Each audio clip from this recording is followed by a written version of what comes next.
Voy a empezar presentando a Yolanda. Voy a empezar leyendo parte de la biografía que encontramos en este libro, que se titula significativamente La segunda lengua, para luego completar con otras actualizaciones para que vean, bueno, la cantidad de actividades que realiza Yolanda, no solo como poeta, sino también como gestora cultural y otras cosas más. Bueno, Yolanda nació en Santiago de Compostela, en Galicia. Cumple más de 20 años publicando poesía originalmente en gallego y desde entonces sus hasta ahora 6 poemarios le han valido premios como el de la Crítica Española, el Espiral Mayor, el Ojo Crítico y el Nova Caixa Galicia. Ediciones bilingües gallego-castellano de los más recientes han visto la luz en Visor Libros, como el libro de La Egoísta del 2006 y Profundidad de Campo 2009. Activa dinamizadora cultural, desde 2009 dirige varios proyectos estables, siempre con poetas gallegos e internacionales. Un ciclo mensual de lecturas, un festival de poesía y un taller de traducción poética. Filóloga y videocreadora, ofrece además talleres literarios, recitales, videopoesía y otras muestras de su trabajo por toda Europa y América, además de Túnez, China o Japón. Durante años trabajó en televisión y publicó columnas en distintas cabeceras gallegas. Bueno, fue traducida a más de 15 lenguas, ha publicado obras también como editora, traductora de poetas contemporáneos y autora de poesía infantil.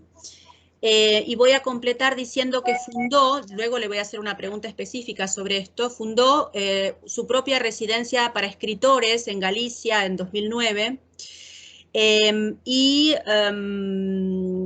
Bueno, digamos, la biografía que leía antes no estaba actualizada al día de hoy porque ha sido traducida a más de 25 lenguas distintas y con plaquettes editadas en 6 idiomas. Los libros de poesía infantil son 6 y desarrolla multitud de pioneras y premiadas experiencias que fusionan la poesía con otros lenguajes creativos: música, plástica, audiovisual, danza, cómic, arquitectura, vídeo en 360 grados y hasta cocina. Y ha recibido becas internacionales de creación en residencias en Rodas, Grecia, Múnich, Beijing, Edimburgo y Andalucía. Así que bueno, bienvenida, benvenuta, Yolanda. Gracias, muchas gracias, querida. Es un placer estar aquí haciendo parte de este ciclo tan interesante y demuestra mucha sensibilidad y empatía por vuestra parte, volcando los ojos hacia aquellos y aquellas que escribimos o que nos movemos entre 2 lenguas. Sí, yo he querido empezar, de hecho, mostrando este libro y, bueno, empecé con una biografía que luego complementé con toda la cantidad de actividades que en estos años has hecho, precisamente para mostrar también a los alumnos que están conectados cómo se llama este libro, ¿no? La segunda lengua, que es un libro, digamos, es un título verdaderamente inteligente en el sentido de que se puede interpretar de 2 maneras distintas, ¿no? Veíamos justo el primer invitado que tuvimos, Fabio Morábito, hablábamos de un libro suyo que se llama El idioma materno, ¿no? Y este se llama La segunda lengua. Y la característica de esta segunda lengua es que si nosotros lo leemos desde un punto de vista biográfico, la segunda lengua sería el castellano, ¿no? Pero si lo vemos en un contexto más amplio en relación con las políticas culturales y lingüísticas, hay una ironía amarga, ¿no? en este título. Con lo cual me parece que en 3 palabras está sintetizando mucho de lo que vamos a hablar en este encuentro. Yo quería empezar preguntándote, Yolanda, por que nos cuentes un poco sobre tu biografía lingüística, es decir, sabemos que naciste en Santiago de Compostela, pero también que nos hables, bueno, de tus padres, de tu familia, de dónde son, las lenguas habladas, en qué contextos, también en relación a tu formación, ¿no? Tu formación, no solo en la universidad, sino en la escuela. Es decir, que nos hables un poquito de toda esta biografía íntima. Sí. Muy bien, muchas gracias. Pues efectivamente nací y crecí en la capital de Galicia, en Santiago, por lo tanto en un entorno urbano. pero mi mamá viene, y incluso mi abuela, soy santiaguesa compostelana de tercera generación, de las que no abundan. Pero mi papá, en cambio, viene de una zona rural, de la aldea, de un lugar pequeñito cerca de Noia, en una de las rías que componen nuestra atractiva costa. Y también, tanto por la familia materna como por la familia paterna, sí que crecí también ligada a la aldea, al rural. Es muy un patrón que se repite en las familias gallegas, tener una casa en el campo donde viven los abuelitos o donde viven los tíos y a la que se regresa pues los fines de semana, por ejemplo. Algo que, bueno, si bien no era absolutamente constante durante mi niñez, pues sí que era pues reiterativo, ¿no? Pues íbamos por allí cada cierto tiempo y entonces me mantenía en contacto con gente que vivía en el rural, pues tanto por parte de mi madre como por parte de mi padre cerca de Noia. Y explico esto para explicar que en el contexto rural se hablaba y se habla más gallego, mientras que en las ciudades la presencia del castellano es bueno, potente. De esta manera crecí en contacto con dos lenguas, quizá un poco más con la lengua castellana desde casa y desde el colegio, ¿no? Desde mi formación, pero siempre teniendo presente, siempre estando ahí esa presencia del gallego. Durante mi infancia, como digo, cayeron en mis manos las primeras lecturas poéticas y me fascinaron ya con 5 o 6 añitos, hasta el punto que a los 7 y a través de unos deberes del colegio y tal, pues empecé a experimentar como hacen los niños cuando empiezan a hablar, casi por imitación. Leía autoras y autores como pues Gloria Fuertes, autoras más orientadas a un público infantil, claro, pero fue mi aprendizaje y mi educación en el gusto por la poesía, que fue algo que, como digo, me fascinó desde bien niña. En el contexto escolar y alentada siempre por estas maestras y también, por supuesto, por la familia, empecé a escribir poemas que enseguida fueron bilingües. Escribí algunos poemas en castellano y otros en gallego.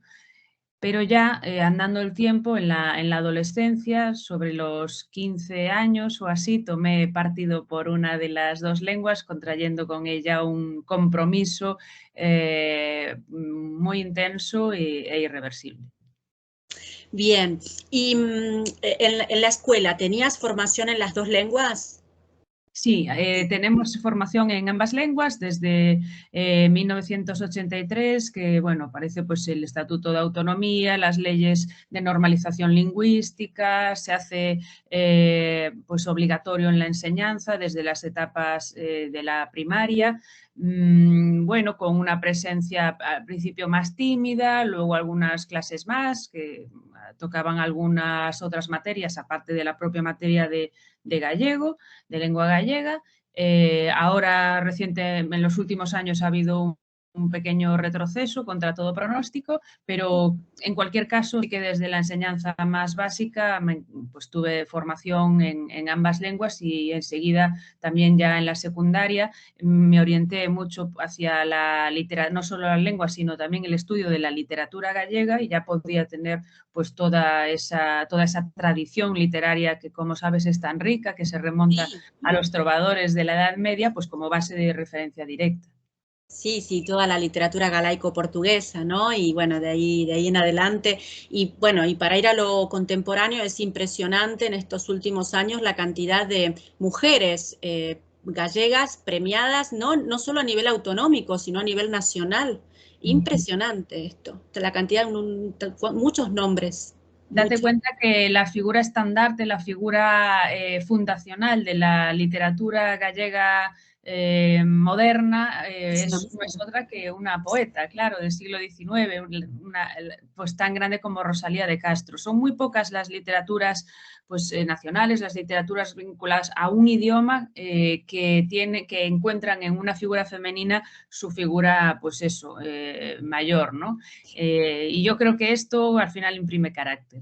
Sí, bueno, yo pensaba, cuando pienso en Rosalía de Castro, me viene a la mente también la fundadora de la poesía y diría de la literatura mexicana, que es Sor Juana Inés de la Cruz. Incluso Octavio Paz reconoce que su herencia viene de una mujer. Y esto es muy atípico, que una mujer funde una tradición, ¿no? Muy, muy fuerte, poética. Y en el caso de Galicia, bueno, esto tiene también que ver con el nombre de la residencia para escritores, ¿no? Que ha fundado. A ver si nos explicas, nos cuentas un poco de este proyecto.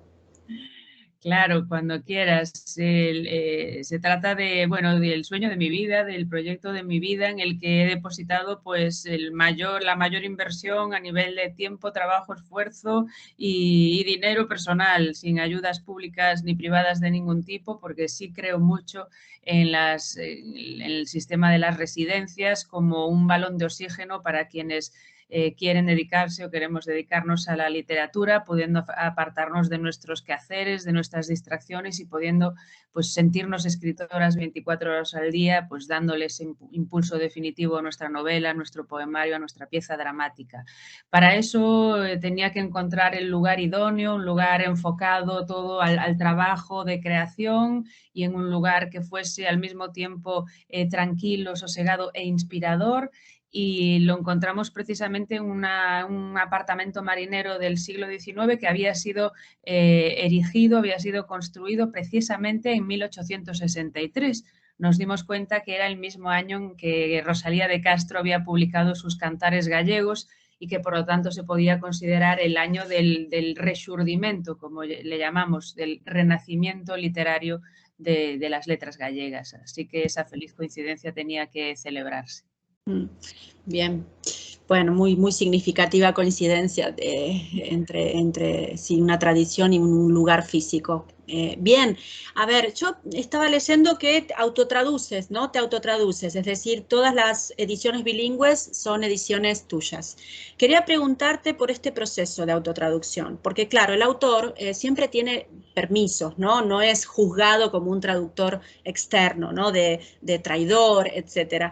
Yo quería preguntarte si a ver, yo tengo mi idea, ¿no? Porque he leído tus traducciones, pero quisiera que me contaras desde tu proceso. ¿Buscas más equivalencias perfectas, una fidelidad a la lengua original o te das el permiso de ampliar, de expandir, de modificar, o sea, de adaptar el texto? ¿Cómo es este proceso? Yo creo que para dar una respuesta honesta y con sentido, debo remontarme precisamente al propio proceso de creación. Mi proceso de creación parte de que el texto se va pues construyendo en mi cabeza. No soy de esas personas que tienen un muy fácil y muy rápido lanzarse a la página en blanco, pero una vez que se lanzan, es cierto que luego necesitan de muchas correcciones, ese texto es muy, muy revisado, muchas veces revisado. En mi caso es al revés. Antes de lanzarme al papel necesito tener una idea del poema, una idea de las imágenes, incluso hay versos, construcciones lingüísticas que se van construyendo y alimentando en mi cabeza, dándole vueltas, corrigiéndolas de algún modo antes de ser escritas. Y una vez que las escribo ya quedan como muy sólidas, muy consolidadas y las concibo tan así que me cuesta cambiarlo. Quizá en eso influya en el hecho de que cuando me autotraduzco, de algún modo siento, no sé si es algo acertado o si por el contrario estoy metiendo la pata, pero sí que reconozco que tiendo a ser muy literal con la versión original, a intentar aproximarme lo más posible a la música. También es cierto que me lo permite la cercanía entre las dos lenguas y mi, bueno, decente dominio de ambas, vamos a decir. Sí, no perfecto, pero aceptable dominio de ambas lenguas. Y la proximidad entre ellas, como digo, me permite quizá intentar una mayor proximidad. Tengo tan concebida la música de esa creación, de ese texto en su idioma original, que trato de no hacer grandes innovaciones. Claro, hay veces que resulta perentorio, que la música es tan distinta que vale la pena hacer algo distinto. Pero vuelvo a repetir la palabra música porque concibo el texto de una manera tan sonora, tan rítmica, ¿no? Que también vuelvo también a hacer alusión al proceso de creación cuando digo que a veces no tengo perfectamente claro lo que voy a decir en el siguiente verso, pero sé cómo va a sonar, sé dónde va a tener los acentos y cuánto va a medir. De manera que esa es la música que intento imitar también en la versión castellana. Cuando no encaja, busco algún elemento de apoyo, le doy una pequeña vuelta o cambio de orden a algún elemento, casi más atendiendo un poquito antes a que reproduzca la misma música que a que reproduzca la misma sintaxis u otros elementos, ¿no? Sí, Bueno. he tenido la misma percepción. Cuando leía el texto enfrentado, leía los dos, veía una gran fidelidad, una búsqueda de la fidelidad en el castellano. Y a veces veía como, a veces aparecen a palabras del gallego cuando son significativas y tienen que entrar en gallego. Por ejemplo, cuando dices en un poema, dices fala, ¿no? En tu lengua, fala. Entonces, en ese caso, no, perdía todo sentido tener que traducir esa palabra, ¿no? Porque era demasiado significativa dentro del poema.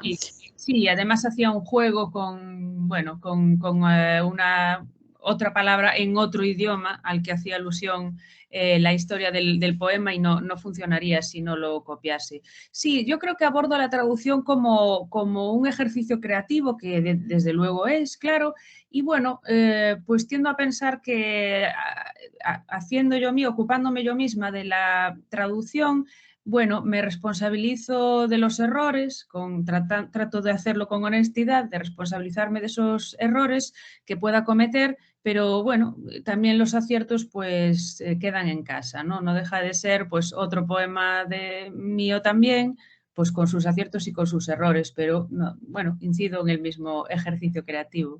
Sí, es que por eso el autotraductor poeta en realidad es difícil hablar de un error, ¿no? Digamos, es parte de la creación, es lo que estás diciendo.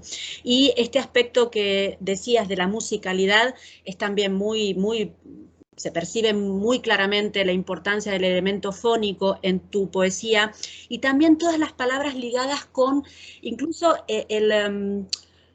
todo el aparato, el aparato de fonación, ¿no? El aparato articulatorio, ¿no? Cómo aparece, ¿no? Me escribía, no sé, cuando hablas de los acentos, de las oclusivas, de la presión alveolar, de los secretos velares, de las partes de articulación, ¿no? Como si la lengua fuera física también, ¿no? Esta presencia de lo físico y del sonido ligado al cuerpo es muy presente en lo veo casi como un estilema, ¿no? Parte de tu estilo.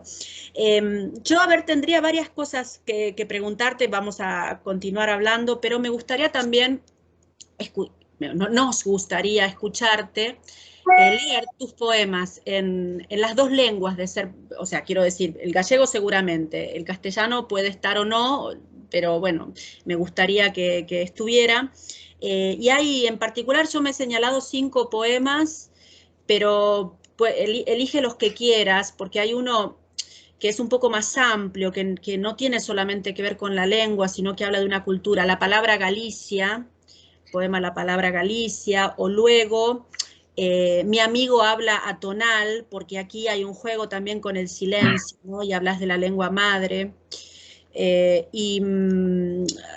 La poesía es una lengua minorizada, es un arte poética, donde en realidad vos estás hablando no solo de la lengua, sino de la poesía en general, en un sentido amplio, pero estás usando este título tan significativo, ¿no? De la lengua minorizada, y esto dialoga con el título, con lo cual es un libro sumamente orgánico, que toca muchos temas también, ¿no? O sea, no solamente el tema lingüístico y no solamente el tema del diálogo entre el castellano y el gallego, sino que también hay un gran interés por lenguas centroorientales de Europa, ¿no? Mencionas el checo, el eslovaco, ¿no? Hablas de Armenia. Hay toda una esfera ahí que a mí me ha interesado mucho de orientarse a esas latitudes geográficas, y también se habla de estos idiomas. Así que bueno, a ver ¿qué nos quieres leer? Yolanda. Bueno, lo que vosotras queráis, lo que tú quieras y la gente quiera. Me parece buena idea lo de a poesía é unha lingua minorizada, a poesía é unha lingua minorizada, porque, como bien adivinas, este libro al que hace sobre todo alusión a segunda lengua, pues tanto en su título como en el contenido intenta hablar en varias capas de significado, ¿no? Casi todo puede leerse, puede hacerse una doble lectura, ¿no? Y una de ellas es efectivamente pues, la ironía amarga, como bien decías, de que la lengua propia de Galicia en muchas ocasiones se ha vista como una segunda lengua, ¿no? Hay una anécdota en la que cuando llamas a algún lugar de administración gallega, aparece una grabación que dice: si quieres ser atendido en castellano, pulse 1. Se quere ser atendido en galego, pulse 2. Ya es muy significativo, ¿no? Esto en los últimos años ha cambiado y ahora la máquina dice: si quiere ser atendido en castellano, pulse 1. Si quiere ser atendido en gallego, pulse 2. ¿No? Ahora incluso la grabación para el gallego viene formulada en castellano, ¿no? Y es muy habitual pulsar el 2 y que te reciba una señorita diciendo: buenas tardes, me llamo Mari Carmen, ¿en qué le puedo ayudar? Entonces es el tratamiento como si fuese una segunda lengua o una lengua de segunda. Pero al mismo tiempo también la segunda lengua es la lengua de la segunda persona, la lengua del otro, la lengua de los otros, ¿no? Y la lengua no deja de ser siempre un puente que nos conecta con los demás. Lo que ocurre es que ese puente a veces tiene curvas, es sinuoso y a veces está lleno de obstáculos.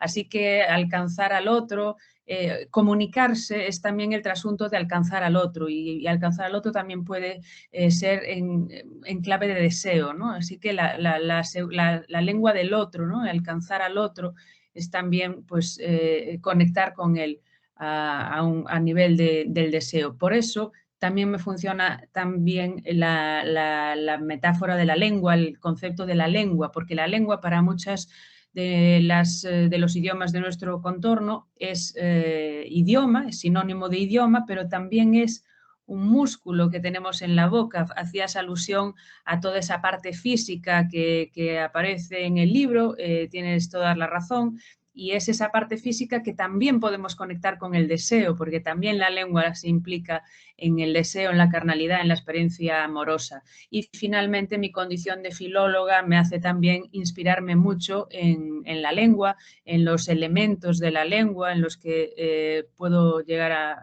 inspirarme. Creo que a veces mis influencias no vienen solo por parte de constructos, ¿no? O de productos artísticos, sino que algo de lo que más me inspira es la propia lengua en sí misma, las expresiones, las formas sintácticas, los giros, mucho de todo ello.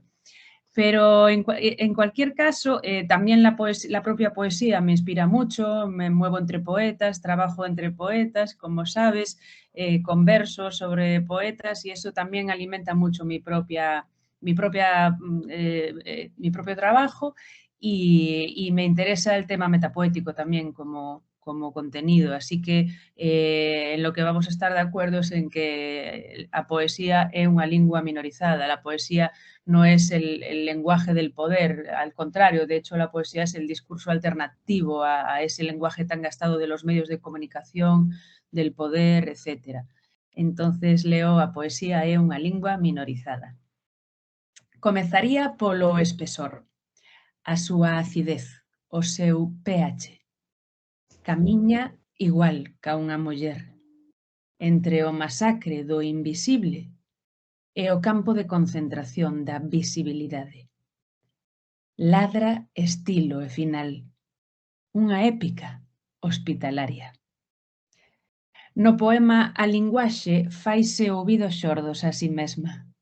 Nel as palabras amplían o seu círculo de amizades. Hai que masturbar o abecedario ata que balbuza cousas aparentemente inconexas. Caixa de cambios da fala, acenos doutra orde. O sorriso do mosquito dentro da pedra de ámbar. Non se trata de que non comprendas árabe. Non entendes poesía. Bueno, yo creo que con la versión gallega se puede más o menos entender, ¿no? Y si no, bueno, ya sabemos que en la poesía pues también pesa la música y aunque perdamos una palabra aquí o allá, yo creo que por el contexto se puede sacar. Sí, sí, sí, sí. Sí, no, además, por el modo también en que lo has leído, digamos, yo creo que podemos dejarlo en la versión original. Luego, tienes también otro poema que se llama Traducción, Ujú. que me ha interesado porque este final, bueno, no es el final de la página, pero no es el final del poema. El final del poema también, pero tiene como otra apertura también a lo afectivo, pero estoy en la página 95 de la edición de Visor. En todo caso, en todas partes, nosotros escribimos hacia el margen y otros hacia el centro, ¿no? Bueno, este es un poema que se llama Traducción y me parece, bueno, Sí, luego... lo tenía seleccionado también, porque Sí, es cierto que aparece una egipcia o me fijo en las culturas árabes, hacia qué lado escriben, pero eso me hizo reflexionar sobre hacia qué lado escribimos, quienes escribimos poesía, ¿no? sí, sí, hay en este libro, este es un libro donde hay rabia, hay enfado y hay malestar. Eso se percibe, pero es algo que perturba positivamente al lector, porque esas lecturas que muchas veces son como lecturas que te empujan a la pasividad, al regodeo en la belleza, una belleza como que se queda ahí, ¿no? Que no te orientan a la acción y a la toma de partido ante ciertos temas. Esto no pasa con tu poesía, ¿no? Uno la lee y siente que tiene que hacer algo con eso. Es decir, es motivadora de una reflexión o de una empatía, ¿no? De una empatía. Creo que Eh, la autocomplacencia o la autoindulgencia es lo último que procuro. Me parece la muerte como creador o creadora y creo que la poesía es lo más contrario a ello.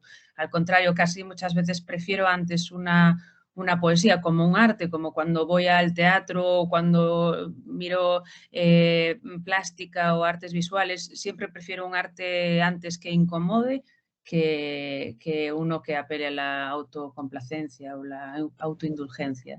Exacto, exacto. Yo creo que en este libro se ve claramente la postura del poeta que no quiere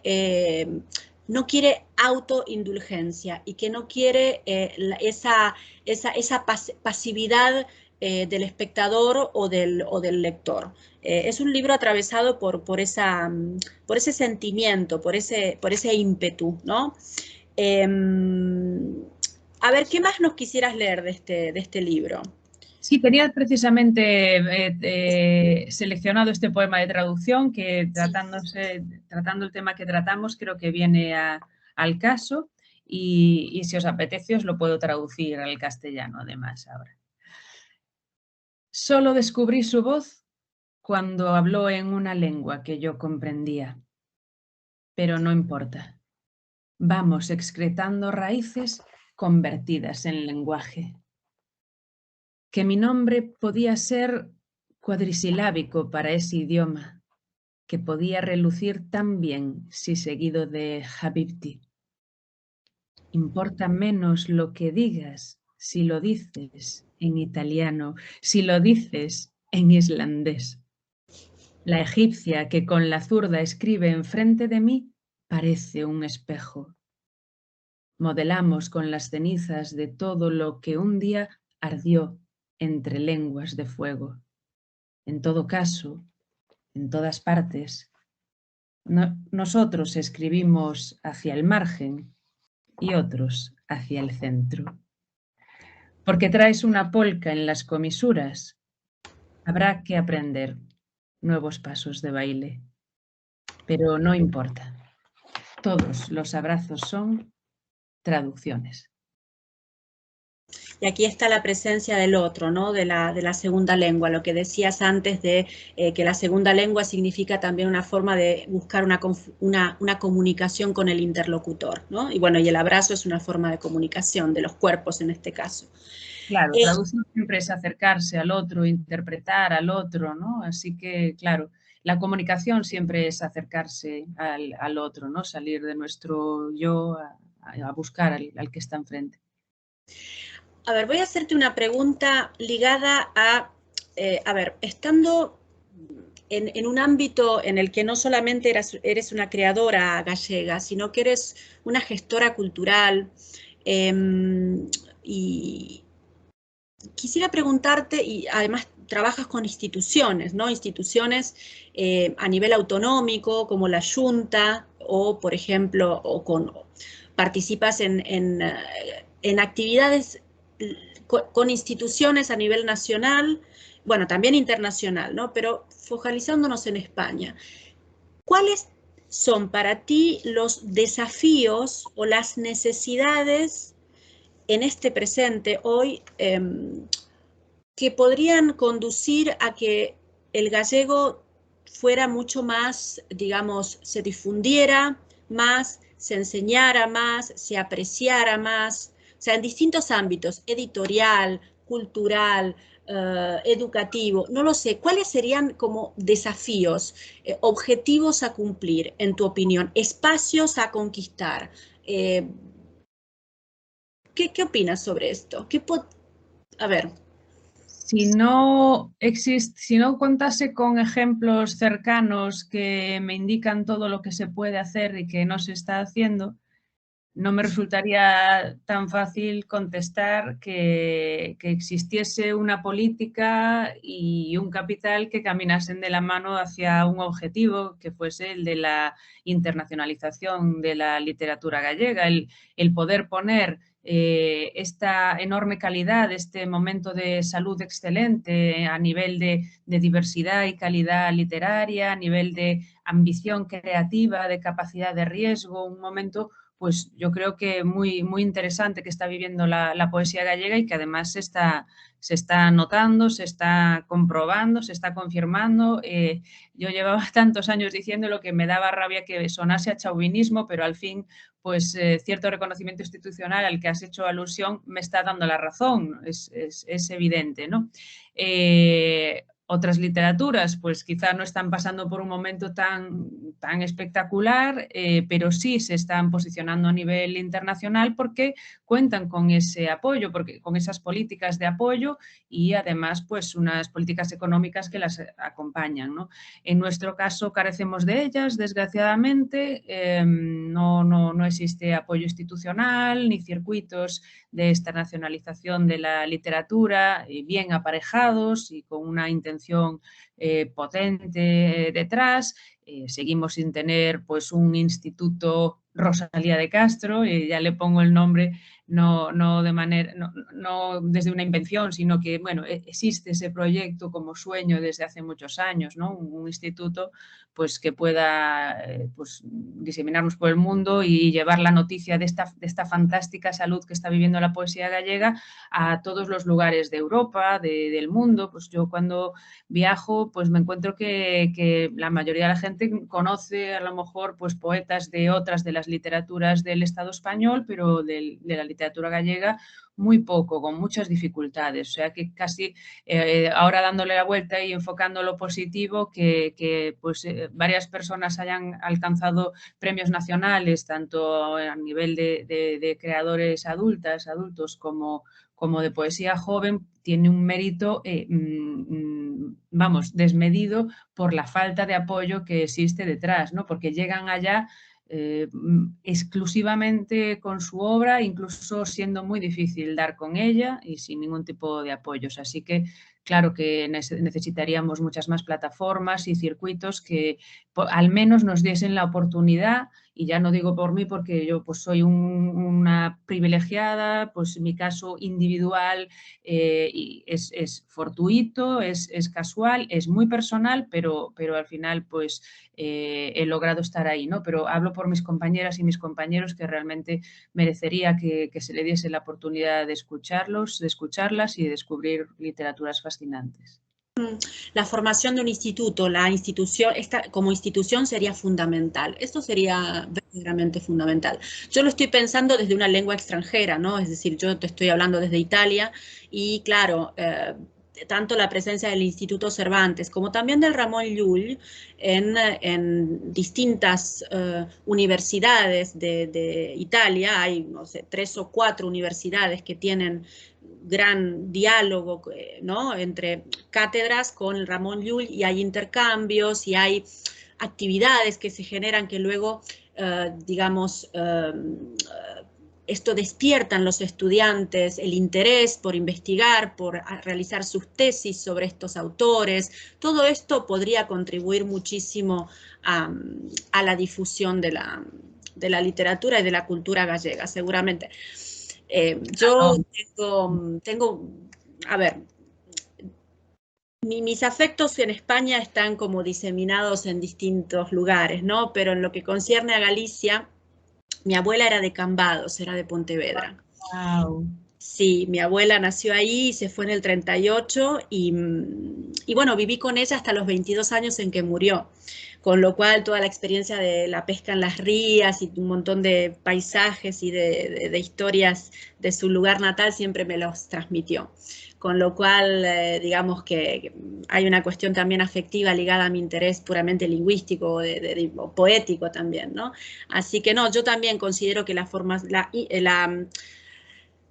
consolidación de una institución pública que tenga una visibilidad en el extranjero podría contribuir grandemente a esta labor. Así que, bueno, agradezco que lo hayas dicho. O si no, en su defecto, pues instituciones de las que tenemos que estuviesen cubriendo ese espacio, pero en la práctica lo cierto es que no lo están haciendo de manera decidida y rotunda, ¿no? Y esos espacios sí que los están tomando otros autores y otras autoras de otros lugares, que hacen muy bien y cosa que aplaudo, pero estamos quedando, claro, pues sí, en desventaja. En desventaja, sí. Bueno, esa era la palabra. Bien, a ver, ¿qué más nos podrías leer? A ver, algún poema más para compartirnos. Pues el que queráis, si os apetece la palabra Galicia, si no os parece muy largo. No, por la extensión, por la extensión, claro que no. Había también otro poema, Mi amigo habla atonal, que por otra parte es,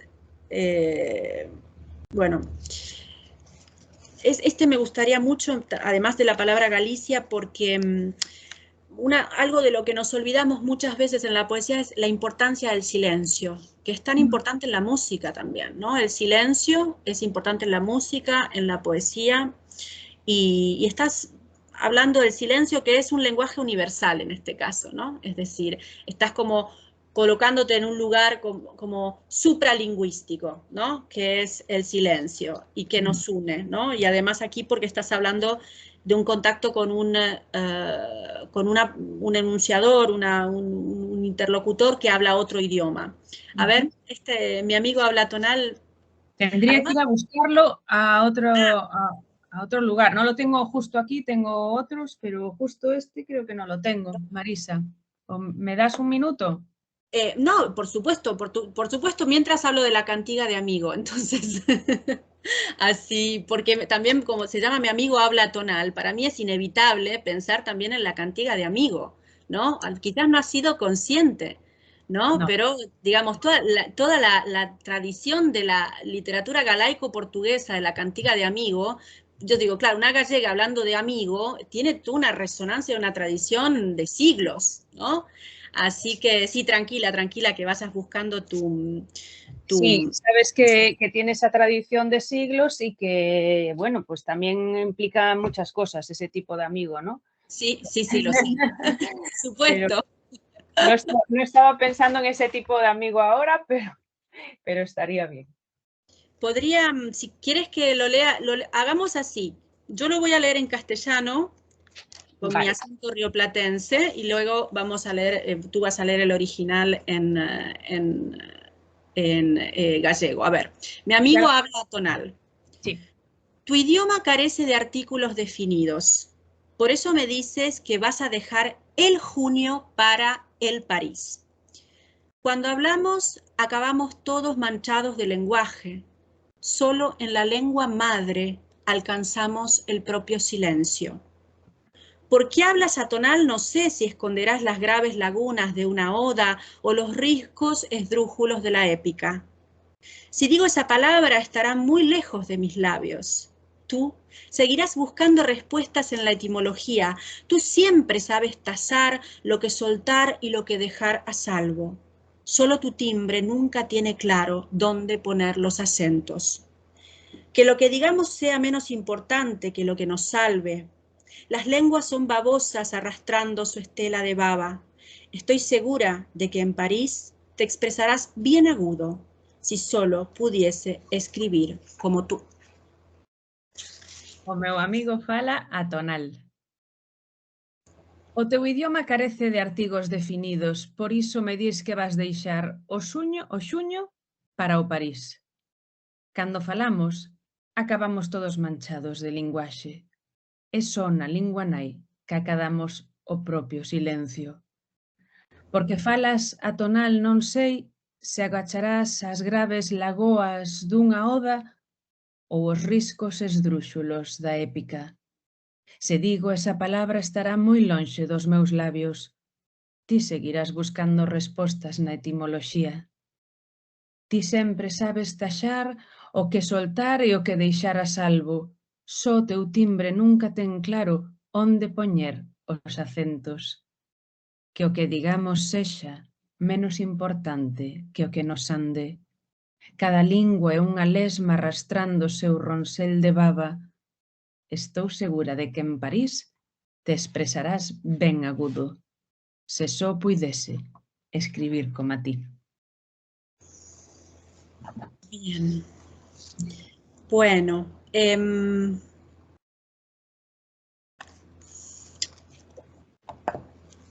para ir concluyendo, quisiera preguntarte un poco por este interés que tienes por otros lenguajes, ¿no? Otros lenguajes creativos. Toda la parte audiovisual, que nos cuentes algún proyecto que hayas hecho de musical, audiovisual, esta relación con el cómic y hasta la cocina, es curioso, toda esta performatividad intermedial de tu poesía. A ver. Bueno, me interesa, no me interesa tanto el diálogo endogámico de poetas que hablan para poetas, ¿no? Siempre se ha hablado de la Torre de Marfil y me gusta una poesía contaminada de mundo y de vida, que trascienda un poco esos grupúsculos, y creo que se pueden tender las manos a otros círculos, otros públicos, ganar nuevas audiencias, nuevas lectoras, nuevos lectores. De hecho, el contacto con otros gremios, con otras disciplinas, suele ser muy enriquecedor para mí a muchos niveles, me suele dar muchas respuestas, también trasciendo la soledad de la creación literaria, ¿no? La soledad que a veces tiene la creación literaria. Y hoy en día pues no me interesa tanto la especialización, sino pues esa contaminación. Este es el único campo en el que estoy radicalmente a favor de la contaminación. Y lo concibo a veces también como una traducción, Marisa, como una traducción. Creo que una traducción es una lectura cualificada, una lectura muy profunda, ¿no? De manera que se lee un poema, se aprende a despiezar ese poema como quien despieza un reloj, entendiendo su mecanismo, ¿no? En esa inmersión tan profunda, y luego es capaz de volver a armar el reloj hasta que funcione, ¿no? Y la traducción creo que vuelve a armar el mecanismo del poema, solo que en otra lengua, haciendo que funcione, ¿no?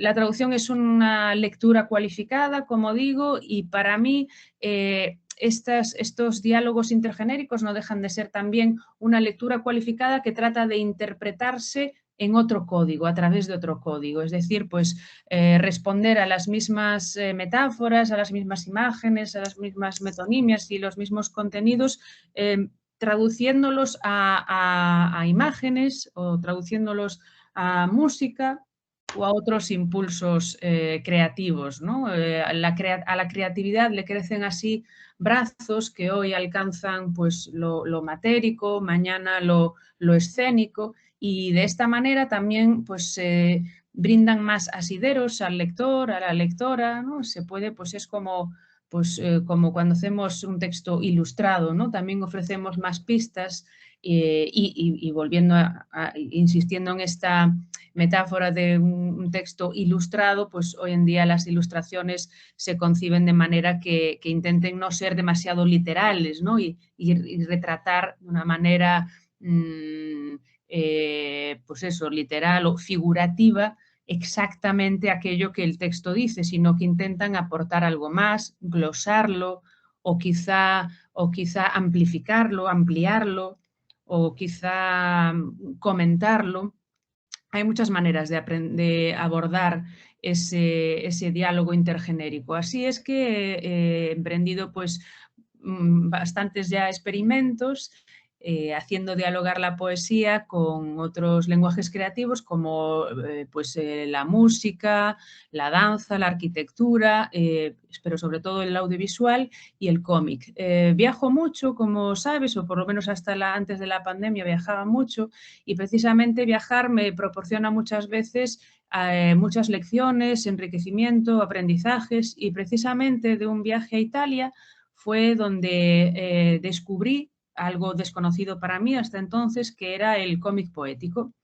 La confluencia de cómic y poesía, o el llevar los versos a viñetas, que vi que pues había quien desarrollaba en Italia. Luego seguí viajando, fui a Gales y también conocí a una autora galesa que abordaba el cómic poético. Ella me habló de una estadounidense, y de vuelta en la península ibérica me di cuenta que no había prácticamente nada hecho, que había muy poquito hecho aquí en cómic poético, y así me lancé a hacer una antología de mi trabajo en cómic poético.